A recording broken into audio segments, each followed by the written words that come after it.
Hi, y'all. It's Jyn Yates, professional female drummer based in Louisville, Kentucky. Cheers to ya. I keep making these little clips so that you all can watch, and hopefully eventually we'll get them into a documentary, either one that I'm producing myself or one that others are producing. You know, I just wanted to talk a little bit about, I was talking to my buddy Dave last night, and Dave is a friend of mine. He's a great bass player. He's one of the best.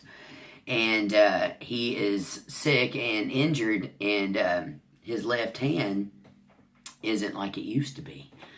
And I went over to visit with him, and we were sitting around just having a chit-chat about music, and I was listening to his stories about playing his whole life. And you know, he said to me, he said he had his bass in front of him and he was trying to do stuff with this left hand, and he said, you know, man, I can't feel my left hand, and it just won't, I can't play like I'm used to playing, Jyn, he said. And I said, you know, man, I totally understand. I don't understand, obviously, on his level of sickness, but I have been injured myself, and it's really hard, you know, sometimes with my left hand. And I was explaining to him that, you know, now when I go to try to execute single stroke rolls, that I can tell my left hand, it just does not keep up like it used to. And I know this because I play Wipeout a lot, and it's incredibly hard physically for me to get through that sometimes to the energy level that I'm used to bringing to the song, you know. And ever since my arm's been hurt, it's been very hard. And I said, sometimes I just cut it out the set list, you know, because if you can't play it the way that you're used to playing it, then, you know, as musicians, I feel like we feel like, well, then why even play it? And we started talking about this whole journey about, you know, musicians do what they do. We do what we do because when we're not doing it, we go crazy, basically. And I did just read a thing that said, you know, a study that said like 71% of musicians and creative artists tend to have mental illness, which I am also diagnosed with PTSD and a few other things, which is an anxiety disorder. But I do understand what he was saying. You know, if we can't execute things the way that we're used to playing them, when you finally hit that peak of, oh, I'm playing at my top, and then you start to get physically ill, or, you know, something happens and you start going downhill and you notice your physical body not being able to achieve things that you used to could in your youth, you know, it's very detrimental. And he said to me, he said, you know, I think sometimes I would almost not even rather not be here as opposed to not being able to play my instrument.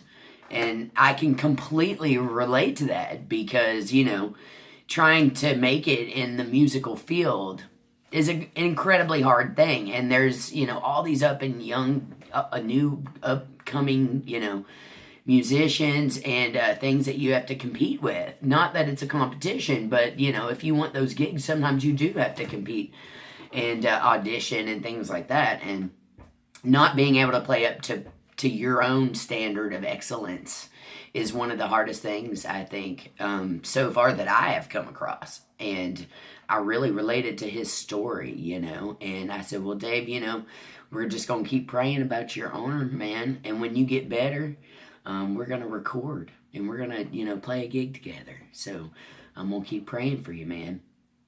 And he's such a sweet dude. And we're going to say a little prayer right now and honor Mr. Dave and hope his arm gets better. And to any musician who's out there who has suffered the loss of a limb or, you know, had throat surgery and can't sing anymore, or, you know, battled cancer. I just lost my best friend, Beverly McClellan, who was kind of my musical soulmate, you know. I saw her go downhill with her vocals, and it was very hard on her. And, you know, it's a different level. I feel like musicians are here to try to bring joy. Some of us heal through our music. Some of us, like me, use our music as therapy to ourselves to get things out in our daily lives that we just can't get out, you know. And it can be a very tough experience, you know. And sometimes when I'm teaching these kids and I'm showing them, hey, you can be a musician, I'm creating little Frankenstein rock stars, you know, which I love, but I also worry dearly about them because I have experienced a lot of heartbreak and a lot of heartache and a lot of physical problems, you know, and mental problems in my life. And, you know, there's always the risk of addiction and everything else that goes along with the music scene out there. And my view about music has changed over the years. And I'm one of those that do it because I love it. And I feel like when I can't do it anymore, then why be here? You know what I mean? Because I feel like it is my God-given talent to share with the world.